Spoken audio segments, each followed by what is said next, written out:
नागराज, तुम मरोगे तभी तुम्हारा खजाना मेरे हाथ आएगा। एक गांव में हरिया नाम का एक किसान रहता था। वो काफी मेहनत करता था, पर वो जिस जमीन पर मेहनत करता था वो जमीन काफी पथरीली थी, जिसके कारण उस जमीन पर कोई भी फसल ठीक से नहीं हो पाती थी। हरिया इस बात से काफी दुखी था। इस बार तो उसकी पथरीली जमीन पर इतनी फसल भी नहीं हुई थी कि वो ढंग से उसे खा सके और अपना गुजारा कर सके। तभी हरिया, हे भगवान, तूने मेरी किस्मत में ये कैसे पत्थर लिखे हैं। मेरे पास खाने तक अनाज नहीं। तूने जमीन दी तो मैंने मेहनत की, पर मैं कितनी भी मेहनत कर लूं, पर इस जमीन में अब की बार तो अनाज का एक दाना भी नहीं हुआ। हे भगवान, कैसे काम चलेगा, क्या खाऊंगा? अब की बार तो भूखे मरने के लाले पड़ गए हैं भगवान। ऐसे कहते हुए हरिया काफी दुखी था। तभी हरिया की नजर अपने खेत के पास एक पेड़ के नीचे बने बिल पर गई। वो किसी सांप का बिल था। मेरे खेत में सांप का बिल, जरूर नाग देवता इसमें रहते होंगे। हे नाग देवता, ऐसी बंजर जमीन में जो मुझे खाने को नहीं दे सकती, आपको खाने का क्या मिलेगा? पर नाग देवता, मैं भूखा मर सकता हूँ, पर तुम्हें भूखा नहीं मरने दूंगा। मैं ऐसा करता हूँ, मेरे पास थोड़ा दूध है, ये लो, तुम्हारे बिल के पास इसे रख देता हूँ। कम से कम तुम तो इसे पीकर जिंदा रह पाओगे। ऐसा कहते हुए हरिया अपने दूध को नाग देवता के बिल के पास में रख देता है और वहां से चला जाता है। जब हरिया वापस खेत में आता है तो देखता है कि उसने जो कटोरा दूध का रखा था उसमें अब दूध नहीं है। वो जब कटोरे के पास जाता है तो देखता है कि कटोरे के अंदर एक सोने का सिक्का पड़ा हुआ था, जिसे देखकर हरिया खुश हो जाता है। सोने का सिक्का! नाग देवता ने मुझे सोने का सिक्का दे दिया। हे नाग देवता, तुम्हारा कल्याण हो। मैं अब तुम्हें रोज दूध पिलाया करूंगा। इस सोने के सिक्के से मेरा घर चल जाएगा, मेरा गुजारा हो जाएगा। ऐसा कहते हुए हरिया वहां से चला जाता है। अब हरिया रोज नाग देवता के बिल के बाहर एक कटोरे में दूध रख देता और नाग देवता रोज उसे एक सोने का सिक्का दे देते। ऐसे हरिया का गुजारा खूब अच्छे से चल रहा था। पर एक दिन की बात है कि हरिया को किसी काम से शहर में जाना पड़ गया। तो हरिया ने सोचा, मुझे तो शहर जाना है, अब इस जिम्मेदारी को भला कौन निभाएगा? मैं ऐसा करता हूँ, अपनी बेटी सुमन को बोल देता हूँ, वही नाग देवता का ख्याल रखेगी। अरे सुमन, ओ सुमन, सुनती है क्या? हाँ पिताजी, बोलिए।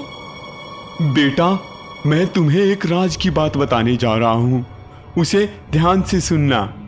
हाँ पिताजी, बिल्कुल ध्यान से सुन रही हूँ, बोलिए। बेटा, अपने खेत के पास एक सांप का बिल है। तुम्हारा ये काम है कि तुम्हें रोज बिना भूले वहां पर एक कटोरे में दूध रखना है।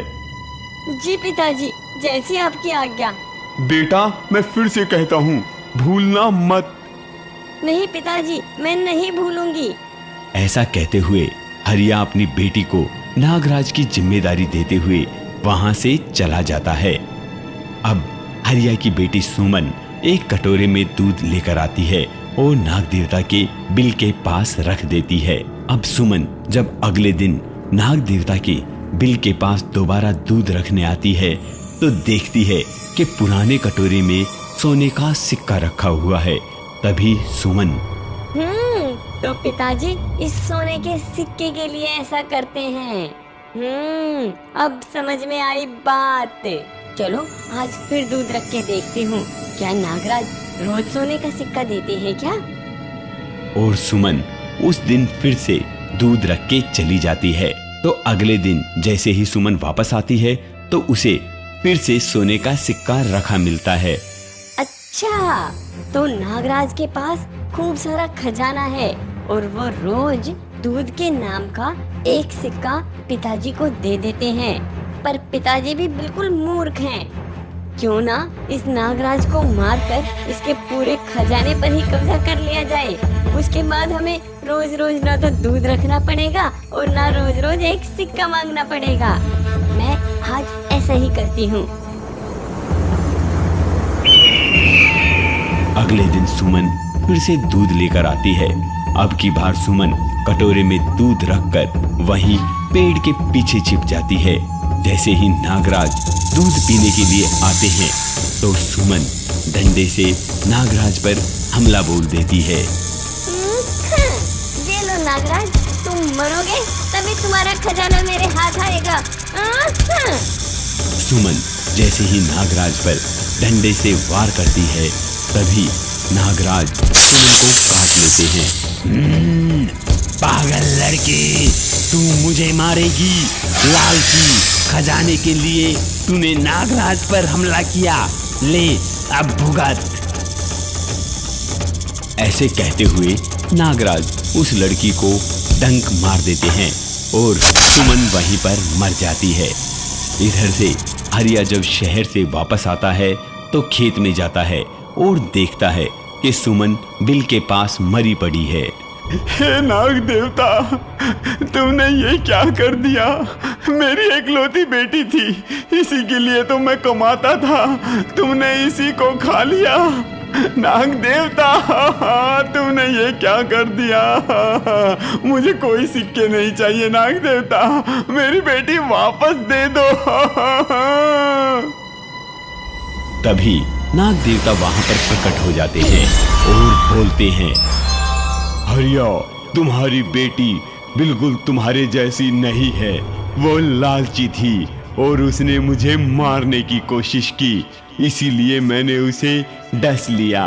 पर तुमने मेरी बहुत सेवा की है, मेरा बहुत साथ दिया है, इसीलिए मैं अपनी शक्ति से लो तुम्हारी बेटी को जिंदा कर देता हूँ। पर आज के बाद मैं तुम्हारे इस खेत में नहीं रहूंगा, मैं ये बिल छोड़कर जा रहा हूँ।